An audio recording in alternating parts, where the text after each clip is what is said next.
Halo teman-teman, berjumpa lagi ya dengan Rohman dan Dino atau siapa aja, Dwi gitu ya. Nah, kali ini aku akan membuat treat yang agak berbeda nih. Aku bakalan bacain cerita horor yang ada di Kaskus. Untuk cerita pertama ini ya, aku tertarik sama ceritanya Eka 787. Judulnya, Kami Kangen sama Simbah. Cari kontrakan. 25 September 2015. Setelah beberapa hari muter-muter kawasan daerah dekat tempat saya bekerja, akhirnya saya menemukan sebuah komplek yang jaraknya agak jauh dari tempat saya bekerja. Ketika itu, waktu menunjukkan pukul 17.30. Sepertinya komplek baru ya, beberapa rumah masih dibangun, beserta jalan utamanya pula. Tak apalah. Toh untuk sementara ini, kalau nanti yang di dekat tempat kerja saya ada yang kosong, ya tinggal pindah. Tapi kalau semua betah, ya kalau ada rezeki, saya ambil 1 unit. Dalam hati saya berbicara seperti itu. Pukul 17.40. Di depan jalan masuk komplek ternyata ada seorang bapak-bapak yang sudah agak tua, berserta sebuah roda kecil dan sebuah meja yang sedang berjualan nasi uduk ditemani seorang ibu-ibu juga. Tanpa berlama-lama, saya pun turun dari kendaraan saya, karena kebetulan perut saya lapar saat itu, dan melakukan beberapa percakapan dengan bapak-bapak itu. Assalamualaikum Pak, Bu, saya pengen uduknya 1 ya. Waalaikumsalam Mas, oh iya monggo Mas, silahkan duduk, dengan logat Jawa yang khas. Sambil menunggu nasi uduknya datang, saya ajak ngobrol aja nih bapak-bapak. Sepertinya orangnya akraban, dan saya ungkapkan tujuan saya. Kompleknya baru di sini ya Pak? Tidak juga Mas, udah sekitar 3 tahunan Mas. Ya, hanya saja yang depan belum diaspal, dan rumahnya masih tahap pembangunan. Tapi kalau ke belakang, ya wis diaspal, dan banyak warganya juga. Pokoknya wis roto. Sambil tertawa, saya akan mengajak bercanda. Oh, gitu ya Pak. Begini Pak, saya sebetulnya cari kontrakan daerah sini Pak. Karena menurut teman saya, dia pernah lihat kalau di sekitaran komplek ini banyak rumah yang dikontrakan kan. Bapak itu sambil mikir, Sik, tak tanya ibu. Sekalian tak ambil nasi pesanan si Mas. Si bapak ini bicara dengan bahasa Jawa. Ani kagak ngerti apa yang mereka bicarakan. Tak lama setelah itu, sambil memberikan pesananku, dia berbicara.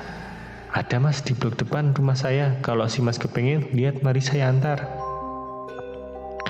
Gak usah repot-repot Pak. Biar saya sendiri saja yang cari sendiri. Bapak cukup kasih alamatnya saja. Gak apa-apa Mas. Kalian saya mau pulang sholat maghrib di rumah. Dah mau maghriban ini. Oh gitu ya Pak, maaf nih jadi bikin repot, hehehe. Setelah saya menghabiskan makanan saya langsung berjalan pelan dengan kendaraan saya mengikuti bapak penjual uduk itu. Karena dia memakai sebuah sepeda tua miliknya, dan tiba di persimpangan jalan, dia berhenti di satu rumah dan dia memberitahu sambil menunjukkan ke sebuah papan yang digantung di tembok rumah tersebut. Kalau rumah inilah yang akan dikontrakan, dan tertera nama dan nomor telepon pemilik tersebut. Tak lama saya ambil HP dan saya catat nomor tersebut. Bukan nomor togel ya kan ya. Hehe. Saya pun mampir ke rumah bapak itu yang jaraknya tidak jauh dari kontrakan. Dalam perjalanan ke rumah bapak itu, saya melewati gang sempit yang jalannya masih tanah. Ternyata rumahnya ini berada di luar komplek yang hanya dibatasi oleh sebuah tembok atau bedeng. Kami pun melewati sebuah kebun bambu dan beberapa pohon lain yang berada di sampingnya. Dan anehnya, bulu kuduk saya merinding tiba-tiba. Disinilah awal cerita mistis bermula.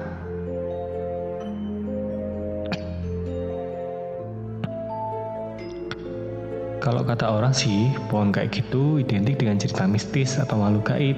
Tapi kebetulan saya bukan orang yang terlalu percaya akan hal seperti itu. Dan saat itu saya jamin 100% saya tidak percaya hal-hal seperti itu. Dan sampailah saya di rumah bapak itu. Rumahnya sederhana dan berada di pojok yang tidak jauh dengan kebun bambu. Ya, kira-kira sekitar 20-30 meter lah. Sepi kan? Hihi. Saya pun dipersilakan masuk dan dipersilakan kamar mandi untuk berwudu. Dan kami pun sholat berjamaah.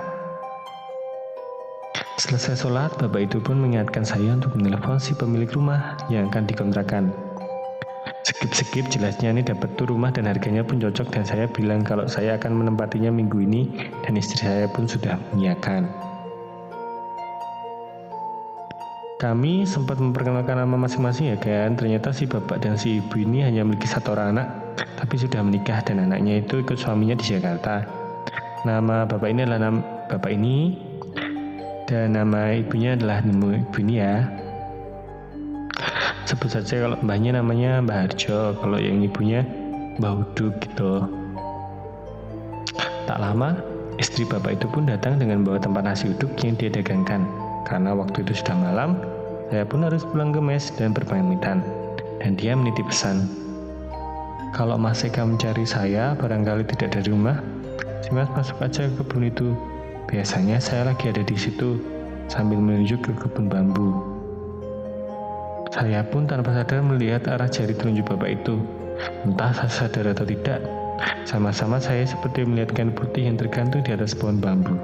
Seperti ada kepala yang bergerak melangkar ke kiri dan ke kanan, secara perlahan. Gerakan kepala kalau akan lagi dilakukan.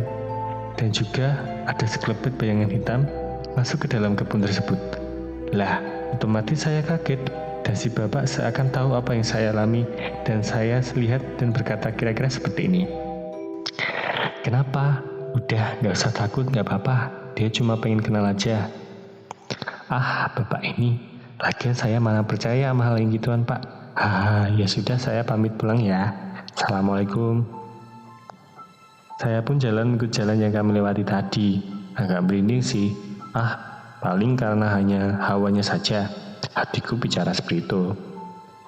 Tidak lama melewati kebun itu, kurang lebih 3 meteran, hampir sampai ke tempat kendaraan saya parkir. Saya mendengar ada suara desisan memanggil dengan suara kira-kira seperti ini. Shh. Otomatis dong, aneh penasaran kan. Aneh putar balik aja nih badan menuju ke kebun, mencari sumber suara itu. Sambil aneh gebrak-gebrak tuh pohon bambu. Woi keluar lo, gak mempan lo nakut-nakutin gue, ayo cepat lo keluar. Bersamaan dengan itu, di balik sebuah, sampai sini dulu ya kan, aneh urusin dulu kerjaan bentar, mungkin setelah makan siang ini. Oke kak, sampai di situ dulu ya, nanti dengerin lagi cerita-cerita yang lain ya, biar gak kelamaan. Dan terima kasih ya udah dengerin, see you ya di next posan. Nanti akan aku lanjutin ceritanya. Jadi stay tune di sini ya. Mungkin 2 hari sampai 3 hari lah selesai ceritanya. Thank you. Wassalamualaikum warahmatullahi wabarakatuh.